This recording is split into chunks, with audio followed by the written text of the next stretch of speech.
एक छोटा सा गांव था, सब्ज खेतों, मिट्टी की खुशबू और नीले आसमान के नीचे बसाया हुआ। उस गांव का नाम चमनपुर था। यहां सुबह की हवा में कोयल की कोक, भिंसों की घंटियां और दौर से अजान की आवाज सुनाई देती थी। इस गांव में हर तरफ सादगी और मोहब्बत की खुशबू थी। लोग सच्चे दिल के, थोड़े पढ़े लिखे मगर दिल से मेहमान नवाज। चमनपुर में एक पुराना मगर प्यारा सा स्कॉल था, जिसकी दीवारें मिट्टी से बनी हुई थीं और छत पर पुराने टीन के शेड लगे हुए थे।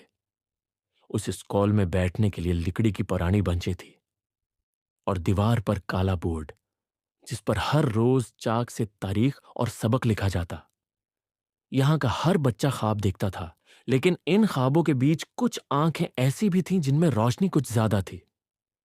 इन आंखों का नाम था नूरी। नूरी 12 साल की लड़की थी। इसकी आंखों में दिए जलते थे और दिल में एक ख्वाहिश, कुछ बनने की, कुछ करने की।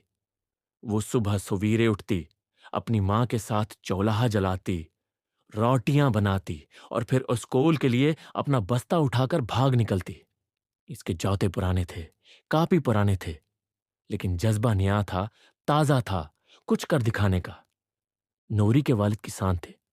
उनके खेत में गंदम, मकई और कभी कभार सब्जियां अगती थीं। गुर्बत उनके घर की पुरानी मेहमान थी, लेकिन नौरी के चेहरे पर कभी मायूसी का साया न देखा गया। वो स्कूल जाती, सीखती और वापसी पर अपनी छोटी बहन जैनब को वो सब याद कराती जो उसे आज के दिन आए थे। उस्ताद जमशीद साहब इस स्कूल के सबसे पुराने और महबूब उस्ताद थे। उनका हाथ में बांस की छुरी जरूर होती, लेकिन उनकी आवाज में शफकत और नजरों में इल्म की रोशनी होती। वो अक्सर कहते, नौरी, तुम कुछ खास हो। तुम्हारे लफ्जों में उम्मीद है। अपनी आवाज को दबाना नहीं, उसे दुनिया तक ले जाना है। नौरी कभी सोचती, क्या वाकई में कुछ खास हूँ? क्या मेरे ख्वाब, जो मैं चादर ओढ़कर रात को छत पर सूते हुए देखती हूँ, कभी सच होंगे? क्या मैं वाकई शहर जाकर पढ़ पाऊंगी? क्या कोई ऐसा दिन आएगा जब मेरे अबू फख्र से कहेंगे कि ये मेरी बेटी है, जो इस स्कूल में सबसे आगे है? गांव की लड़कियों के ख्वाब अक्सर बावर्ची खाने में सल जाते हैं, लेकिन नूरी का ख्वाब बहुत जिद्दी था। वो चौलाहे के धुएं से बचकर हर दिन आगे बढ़ती रही। इसके अंदर एक जज्बा था जो उसे हर दिन कुछ नया सीखने पर मजबूर करता। एक दिन स्कूल में ऐलान हुआ कि जिली सतह पर बच्चों के लिए मजमून नवीसी का मुकाबला होने जा रहा है। जीतने वाले बच्चों को शहर के बेहतरीन स्कूल में वजीफा दिया जाएगा। सब बच्चे खुश हो गए, लेकिन नौरी की आंखों में कुछ और ही चमक थी। वो जानती थी कि ये मौके बहुत खास है। रात को वो चारपाई पर लेटी और चांद की रोशनी में अपने ख्यालों को जोड़ने लगी। उसने अपने अबू से पेंसिल मांगी और पुरानी कॉपी के आखिरी सफ़े पर मजमून लिखना शुरू किया। मेरा ख्वाब। उसने लिखा कि वो क्यों पढ़ना चाहती है, क्यों वह गांव की बेटी होते हुए भी शहर के बच्चों से पीछे नहीं रहना चाहती, क्यों उसके लिए इल्म सिर्फ किताब नहीं बल्कि जिंदगी की रोशनी है। उसने लिखा कि वो अपने गांव की हर बेटी के लिए मिसाल बनना चाहती है। वो चाहती है कि गांव की लड़कियां चौलहे की आग के बजाय इल्म की रोशनी में परवान चढ़े। अगले दिन वो मजमून लेकर स्कूल पहुंची। उस्ताद जमशीद ने वो मजमून पढ़ा तो उनकी आंखों में नमी आ गई। उन्होंने आहिस्ता से कहा, नौरी, तुम जीत चुकी हो। तुम्हारी सोच एक चिराग है और ये चिराग बुझने न देना। चंद हफ्ते बाद जब मुकाबले के नतायज आए तो पूरे स्कूल में खुशी की लहर दौड़ गई। नूरी ने जिला भर में पहला इनाम हासिल किया था। अब उसे शहर के बड़े स्कूल में स्कॉलरशिप मिली थी। लेकिन नौरी के सामने एक और इम्तिहान था, अपने वालदैन को राजी करना कि वो उसे शहर जाने दें। नौरी के हाथ में वो खत था जिसमें स्कॉलरशिप का ऐलान लिखा था। आंखों में ख्वाब थे, दिल में खुशी थी, लेकिन पांव में एक झुझक सी भी थी। वो घर पहुंची तो उसके वालिद अली अहमद खेत से वापस हो गए थे, आ चुके थे। उनका चेहरा धूप से जल चुका था, हाथों पर दरारें थीं और आंखों में दिन भर की मेहनत का अक्स। नौरी आहिस्ता से उनके करीब जाकर बैठ गई और खामोशी से खत उनके हाथ में थमा दिया। अली अहमद ने खत को गौर से पढ़ा।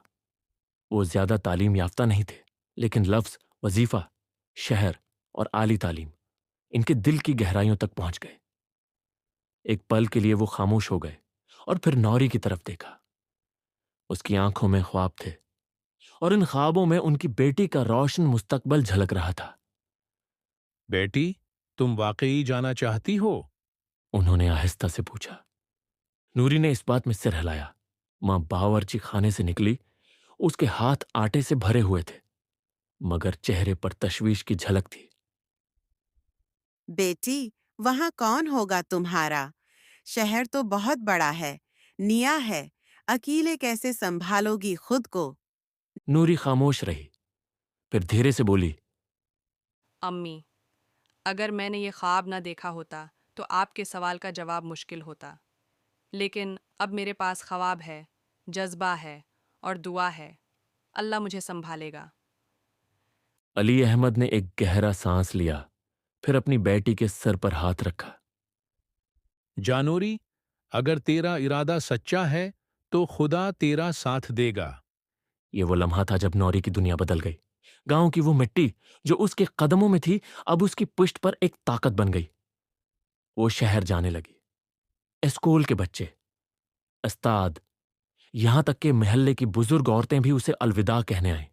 सबके चेहरों पर हैरत, खुशी और कुछ हसद की मिली जली झलक थी। नौरी ने गांव से रवाना होते हुए आखिरी बार स्कूल की तरफ देखा, जहां वो रोज अपने ख्वाबों को सीखा करती थी। आंखों में एक नुमी सी थी, मगर साथ ही एक रोशनी भी, जो सिर्फ वही लोग महसूस करते हैं जो अपने ख्वाबों की तरफ पहला कदम रखते हैं। शहर एक नई दुनिया था। बुलंद इमारतें, ट्रैफिक का शोर, लोगों की बेनियाजी, सब कुछ नौरी के लिए नया था। लेकिन उसका नया स्कूल, जो एक निजी इदारा था, बहुत खूबसूरत था।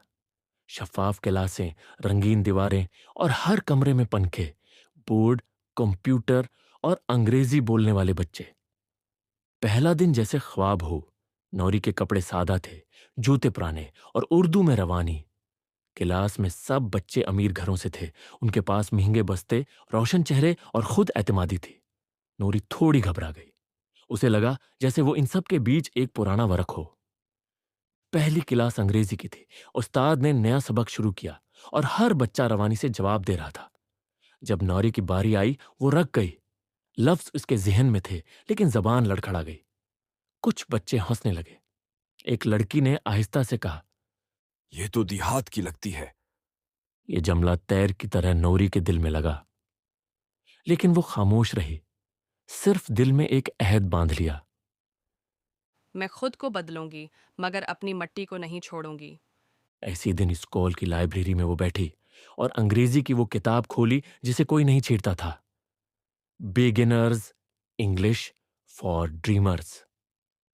उसने हर लफ्ज को पढ़ा, हर जुमले को दोहराया, हर सफे पर अंगलियां फेरे, जैसे वो किताब उसकी पहली दोस्त हो। हफ्ते, महीने गुजरने लगे। नौरी खामोश थी, लेकिन उसकी आंखें हर पल सीखती थी। वो हर दिन नई बातें सीखती, खुद पर काम करती, बोलना सीखती, लिखना सीखती और सबसे बढ़कर बर्दाश्त करना सीखती। एक दिन क्लास में मजमून नवीसी का एक और मुकाबला हुआ। उन्वान था, मेरी पहचान। उस बार नूरी ने अपनी उर्दू में बात की, लेकिन तर्जुमा करके अंग्रेजी में लिखा। उसने लिखा कि उसकी पहचान उसका गांव है, उसकी मुट्ठी, उसकी मां की रोटी, उसके वालिद का पिसैना और उस्ताद जमशीद की शफकत। उसने लिखा कि वो उन सब को लेकर यहां आई है और उन्हीं को अपने साथ लेकर आगे बढ़ेगी। मजमून जब जमा हुआ तो सबने अपनी चमकती कापियों में पेस्ट किए हुए मुवाद जमा किए, मगर नौरी ने हाथ से लिखा हुआ, थोड़ा दागदार मगर दिल से निकला हुआ मजमून पेश किया। जब नताइज आए, सब हैरान रह गए। नूरी फिर जीत गई। उस्ताद ने सब बच्चों के सामने कहा, असल पहचान वो होती है जो जमीन से जुड़ी हो। नौरी की पहचान उसके ख्वाब से है, लेकिन उसकी बुनियाद उसकी मिट्टी है। यह जीत नूरी के लिए पहली सीढ़ी थी, मगर असल सफर अभी बाकी था। नौरी अब स्कूल में सबकी नजर में एक संजीदा और मेहनती तालबा बन चुकी थी। अब वो सिर्फ वो देहाती बच्ची नहीं रही थी जिसे अंग्रेजी बोलने में हचकचाहट होती थी, बल्कि वो एक ऐसी तालबा बन चुकी थी जो हर सवाल का जवाब सोच समझ कर देती, हर मजमून में एहसास रखती और हर कदम पर सच्चाई के साथ आगे बढ़ती। उसके दोस्त अब भी कम थे, मगर एक लड़की थी, अलीना। वो एक नर्म दिल, हसास और पढ़ाई में तेज बच्ची थी। उसका ताल्लुक भी किसी पसमानदा इलाके से था, लेकिन वो पहले से शहर में मुकीम थी। जब उसने नूरी के मजमून का तर्जुमा पढ़ा तो उसकी आंखों में आंसू आ गए। उसने नूरी के पास आकर कहा, तुमने मेरे दिल की बात लिखी है। यह नूरी की पहली सच्ची दोस्ती थी। एक ऐसी दोस्ती जिसमें ना लिबास था, ना दौलत, सिर्फ दिल और ख्वाब थे। दोनों साथ बैठते, लाइब्रेरी जाते, मिशकें करते और ख्वाबों पर बात करती। अलीना अक्सर कहती, नूरी, तुम जब बोलती हो तो लगता है जैसे चांदनी बह रही हो। तुम्हें अपने लफ्जों को कभी दबाना नहीं चाहिए। वक्त गुजरता गया। साल का इख्तिताम करीब आ रहा था। नूरी के अंदर अब एक नई रोशनी थी, खुदा एतमादी। उसने अपनी बोलचाल बेहतर की, लेक्चर्स में सवालात किए, यहां तक कि असेंबली में पहली बार माइक पर जाकर तकरीर भी की। वो दिन सबके लिए हैरत का दिन था। स्टेज पर खड़ी नूरी, जिसके कुंधों पर पुरानी शाल थी, मगर जबान में इतना असर था कि पूरी असेंबली खामोशी से सुनती रही। उसकी तकरीर का उन्वान था, गांव की बेटी। उसने अपनी मां का जिक्र किया, जिसने चौले के धुएं में उसे पढ़ने दिया। उसने अपने अबू का जिक्र किया, जिनके हाथों की दिराड़ों से उम्मीद निकलती थी। उसने अपने स्कूल और उस्ताद जमशीद का जिक्र किया, जिन्होंने उसकी सोच को पहचाना। तकरीर खत्म होते ही पूरा स्कूल तालियों से गूंज उठा। यहां तक कि प्रिंसिपल साहब भी उस स्टेज पर आ गए और कहा, नौरी, तुम सिर्फ एक तालबा नहीं, एक तहरीक हो। उसी दिन प्रिंसिपल ने उसे मशूरा दिया कि वो इंटरनेशनल स्टूडेंट्स लीडरशिप प्रोग्राम के लिए अप्लाई करे, जिसमें मुंतखब होने वाले तलबा को बैरून मुल्क जाकर तरबियत दी जाती है। नौरी का दिल जैसे डर के मारे रख गया हो, लेकिन अलीना ने कहा, अगर तुम न करोगी तो फिर कोई और तुम्हारे ख्वाबों को चरा लेगा। नौरी ने हिम्मत की, फार्म भरा और अपने गांव, अपने स्कूल, अपनी मेहनत और ख्वाबों की बुनियाद पर एक खत लिखा, जो उसके दरख्वास्त फार्म का हिस्सा था। हफ्ते, महीने गुजरे, इम्तिहानात हुए, रिजल्ट आया। नूरी अपने क्लास की टॉपर निकली। फिर एक दिन स्कूल के दफ्तर से पैगाम आया, आपका इंतखाब इंटरनेशनल स्टूडेंट्स लीडरशिप प्रोग्राम के लिए हो चुका है। आपको एक माह के लिए तुर्की के एक तालीमी कैंप में भेजा जा रहा है, जहां आप दुनिया भर के बच्चों से मिलेंगी, सीखेंगी और सिखाएंगी। नूरी को यकीन ना आया। उसने अपने अबू को फोन किया। अबू खामोश हो गए, फिर सिर्फ इतना बोले, बेटी, तेरी उड़ान हम सबकी उम्मीद है। जा, दुनिया को बता कि एक किसान की बेटी कहां तक जा सकती है। इसके बाद तैयारी शुरू हुई। पासपोर्ट, वीजा, नई वर्दी, कुछ तोहफे। इस कॉल ने सब कुछ खुद किया। नौरी ने अलीना को गले लगाकर कहा, अगर तुम ना होते तो मैं यहाँ ना होती। अलीना ने जवाब दिया, मैं तो सिर्फ एक रोशनी थी, लेकिन चराग तो तुम खुद हो। तुर्की का सफर नौरी के लिए एक ख्वाब जैसा था। वो पहली बार हवाई जहाज में बैठी, खिड़की से बादलों को देखा और दिल में अल्लाह का शुक्र अदा किया। उसके साथ दुनिया भर से बच्चे थे, अफ्रीका, चीन, इंडोनेशिया, फ्रांस, अमेरिका। सब अपनी जुबान में बात करते, मगर दिल सबके एक जैसे थे। कैंप में नूरी ने अपनी कहानी सुनाई, गांव, स्कूल, ख्वाब और जज्बा। जब उसने उर्दू में बात की तो सबने सुना, तर्जुमा हुआ और हर लफ्ज ने दिल को छू लिया। एक दिन एक तुर्क बच्ची ने आकर कहा, तुम्हारी बातों से मेरा दिल भर आया। तुम सच में एक रहनुमा हो। प्रोग्राम के इख्तिताम पर नूरी को खुसूसी एजाज दिया गया, the voice of the soil. ये वो लम्हा था जब एक देहाती लड़की, जिसके पांव में मिट्टी और दिल में ख्वाब था, दुनिया के स्टेज पर खड़ी थी। नूरी जब तुर्की से वापस आई तो उसके साथ सिर्फ एक सनद, तस्वीर और तोहफे नहीं थे, बल्कि एक नया एहसास भी था। एक ऐसा एहसास कि वो सिर्फ सीखने वाली नहीं, अब सिखाने वाली भी बन चुकी थी। इस कॉल में सबने उसका इस्तकबाल किया, जैसे कोई हीरो वतन लौटा हो। बच्चों ने उससे तरक्की के बारे में पूछा। उस्तादों ने उससे सीखने की उम्मीद बांधी और प्रिंसिपल ने कहा, नौरी, अब तुम हमारे स्कूल की रोशनी हो और तुम्हारा सफर अभी शुरू हुआ है। उन दिनों नौरी ने गांव जाने का फैसला किया। छठियों में जब वो अपने पुराने मिट्टी के घर में दाखिल हुई तो सब कुछ वैसा ही था।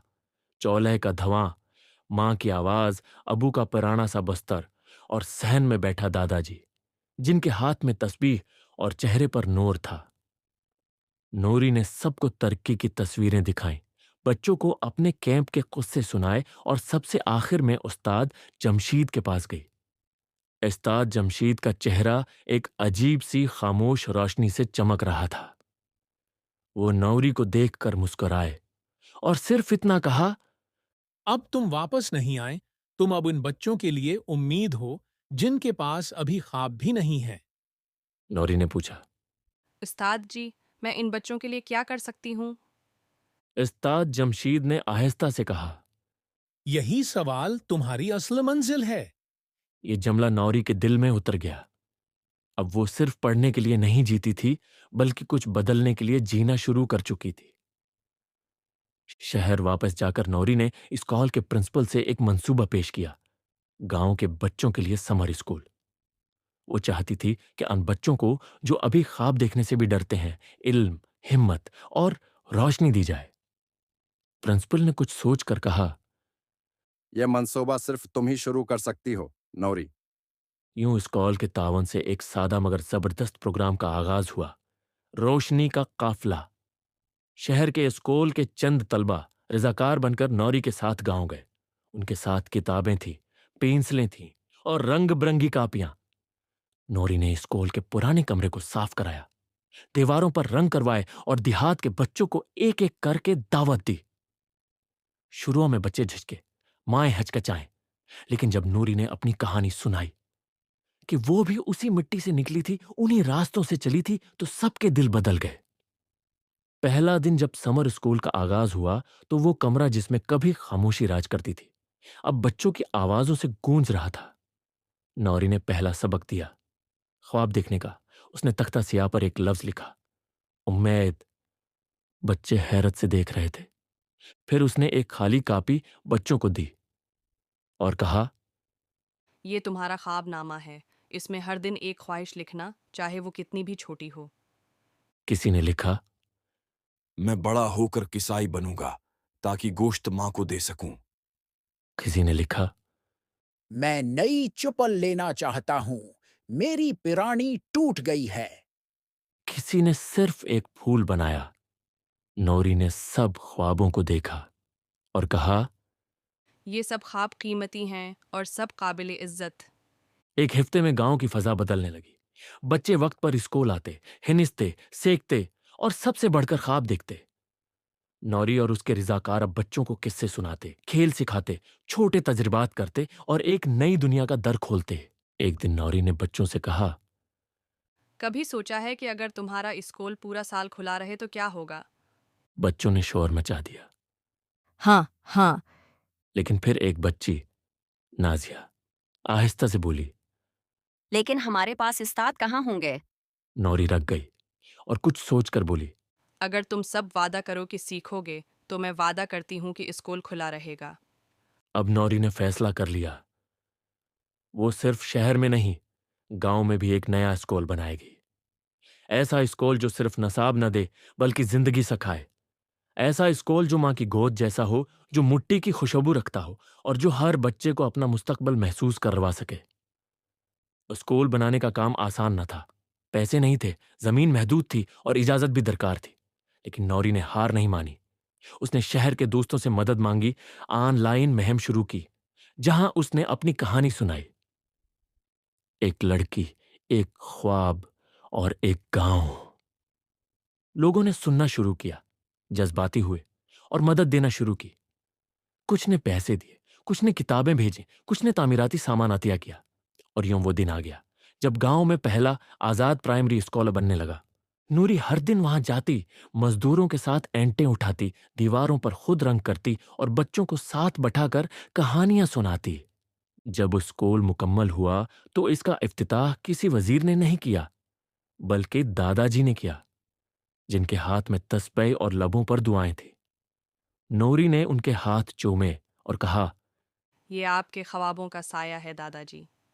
पहला दिन जब स्कूल खुला तो गांव के दर व दीवार में एक रोशनी सी थी। हर बच्चा वर्दी पहने आया, साफ कापी, नई पेंसिल और एक पुरानी ख्वाबों वाली आंख लिए। नूरी ने तख्ता सियाह पर इस दिन सिर्फ एक जमला लिखा। ये स्कूल नहीं, ख्वाबों की छाँव है। उस दिन के बाद जब स्कूल के गेट पर नूरी ने ख्वाबों की छाँव लिखा, गांव का मौसम बदलने लगा। बच्चे वक्त पर स्कूल आने लगे। माँ बाप अपने कामों के साथ साथ बच्चों के तालीमी ख्वाबों में दिलचस्पी लेने लगे और बूढ़े बुजुर्ग स्कूल के बाहर बैठकर इन आवाजों को सुनते जो कभी उस गांव में सुनाई ही नहीं देती थी। अब सिर्फ बच्चे नहीं सीख रहे थे, गांव का हर फर्द बदल रहा था। नौरी ने स्कूल का निजाम सादा रखा मगर दिल से भरपूर। हर दिन बच्चों को एक सवाल दिया जाता जो सिर्फ पढ़ाई से नहीं, जिंदगी से जड़ा होता। जैसे, अगर तुम परिंदे होते तो कहां उड़ते? या तुम्हें सबसे ज्यादा किस चीज से डर लगता है? या कभी किसी की मदद की, कैसी लगी? ऐसे सवालों से बच्चे सोचने लगे, बोलने लगे और अपनी छपी हुई आवाजों को पहचानने लगे। हर जमा को कहानी का दिन होता। बच्चे बारी बारी आकर अपनी लिखी हुई कहानी सुनाते। कोई अपनी मां के बारे में लिखता, कोई ख्वाब में आए किसी शेर के बारे में, और कोई अपने बिक्री के बारे में जो हर वक्त हंसता है। नौरी खामोशी से बैठकर सुनाती, हंसती और अक्सर आंखों से आंसू पूंछती। वो जानती थी उन कहानियों में सिर्फ लफ्ज नहीं, एक पूरा माशरा छिपा है जो जाग रहा है। फिर एक दिन शहर के एक बड़े अखबार के रिपोर्टर नौरी के स्कॉल में आए। उन्होंने नौरी की कोशिशों के बारे में सुना था और खुद देखना चाहते थे कि एक लड़की ने मिट्टी से इल्म के फूल कैसे उगाए हैं। उन्होंने क्लासों में जाकर बच्चों से सवाल किए, उनकी कहानियां सुनी, तस्वीरें लें और आखिर में नूरी से पूछा, आपको सबसे ज्यादा फख्र किस पर है?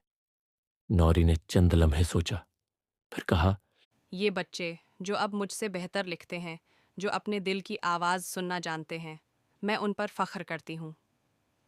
अगले ही हफ्ते नूरी की कहानी पूरे मुल्क के अखबारों में शाया हुई। एक बेटी, एक स्कूल और एक इनकलाब के उन्वान से। इस कहानी ने लोगों को हिला दिया। शहरों से नौजवान स्कूल देखने आने लगे। मुख्तलिफ तंजीमों ने नौरी से राब्ता किया कि वो भी अपने इलाकों में ऐसा मॉडल चाहती हैं। लेकिन नौरी ने कहा, ये स्कूल सिर्फ इमारत से नहीं, नीयत से बना है। अगर नीयत सच्ची हो तो हर गांव में एक नौरी छिपी हुई है। फिर एक और बड़ा लम्हा आया। मुल्क की वजारत तालीम ने नूरी को कौमी तालीमी कॉन्फ्रेंस में मदऊ किया, जहां मुल्क भर के स्कूल प्रिंसिपल, असातिज़ा और पॉलिसी साज शरीक होते थे। नूरी जब इस स्टेज पर पहुंची जहां वज़रा बैठे थे तो उसके पांव में मिट्टी का निशान था और हाथ में वही ख्वाबों वाली कापी। इसने जो तकरीर की वो दिल में तराशने वाली थी। मैं उस स्टेज पर इसलिए नहीं कि मैं आली तालीम याफ्ता हूँ, बल्कि इसलिए कि मैंने गांव की मिट्टी से इल्म चुना है। हमारे बच्चे ख्वाब देखना चाहते हैं, मगर उनके सामने दीवारें हैं, गुर्बत, महरूमी, खामोशी। हमें उन दीवारों में दरवाजे बनाने हैं, और ये दरवाजे लफ्ज़ों से बनते हैं, यकीन से और एक उस्ताद के हाथ से। पूरे हाल में खामोशी थी। फिर तालियां बजीं और नूरी की आंखों में सिर्फ एक तस्वीर अभरी, उस्ताद जमशीद। कॉन्फ्रेंस के बाद नौरी को कई ऑफर्स मिले, बड़े स्कूलों में पढ़ाने की, तालीमी उदारों के लिए पॉलिसी बनाने की, मुल्क से बाहर जाकर रिसर्च करने की। मगर नौरी ने सब कुछ सोचा और आखिर में पुराने स्कूल की तरफ देखा, जहां अभी नाजिया बैठकर उम्मीद लिख रही थी। नौरी ने एक नया फैसला किया। उसने एक तालीमी ट्रस्ट की बुनियाद रखी, नूरी रोशनी स्कॉलरशिप फंड, जिसका मकसद था देहाती बच्चों को तालीम, हनर और ख्वाब देने का। अब सिर्फ एक स्कूल नहीं, कई स्कूलों का सिलसिला शुरू हुआ। हर स्कूल एक ख्वाब की कहानी था, हर उस्ताद एक सफर का रहबर। नूरी अब सिर्फ एक उस्ताद न थी, वो एक तहरीक बन चुकी थी। फिर एक दिन ऐसा भी आया जब उस्ताद जमशीद को खालिक हकीकी की तरफ लौटना था। नूरी उस वक्त शहर में थी, लेकिन जैसे ही खबर मिली दौड़ी चली आई। वो वक्त खामोश था, कमरा सादा और उस्ताद जमशीद का चेहरा रोशन। नूरी ने उनके कदमों में बैठकर कहा, उस्ताद जी, आपका ख्वाब मुकम्मल हो रहा है। उस्ताद जमशीद ने बहुत आहिस्तगी से कहा, नौरी, ख्वाब कभी मुकम्मल नहीं होते, वो सिर्फ औरों के ख्वाब जगाते हैं। तुम्हारा काम अभी बाकी है। यह नौरी की जिंदगी का वो लम्हा था जब उसने अपने आंसू समीटे और उस्ताद की बात को एक अमानत समझा। चंद सालों बाद नूरी एक बार फिर अपने गांव के स्कूल में आई। इस बार एक खास मौका पर। गांव की पहली लड़की नाजिया अब इसी स्कूल में पढ़ा रही थी और वो तख्ता सियाह पर वही लफ्ज लिख रही थी जो बरसों पहले नूरी ने लिखा था, उम्मीद। नूरी ने दौर से देखा, मुस्कुराई और आसमान की तरफ देखा, जहां कहीं उस्ताद जमशीद, दादाजी और उसके ख्वाब रोशनी की शक्ल में मौजूद थे। नौरी जानती थी कहानी खत्म नहीं हुई, ये सिर्फ एक आगाज था। हर उस बच्चे के लिए जो मिट्टी में खेलता है, आसमान को तकता है और खामोशी से दिल में कहता है, क्या मैं भी कभी नूरी बन सकता हूं? और उसका जवाब हमेशा वही होता है, हां, तुम भी रोशनी हो। तुम्हारे अंदर भी एक ख्वाब सांस ले रहा है। उसे बेदार करो और दुनिया को दुखा दो कि देहात की मिट्टी से रोशनी जन्म लेती है।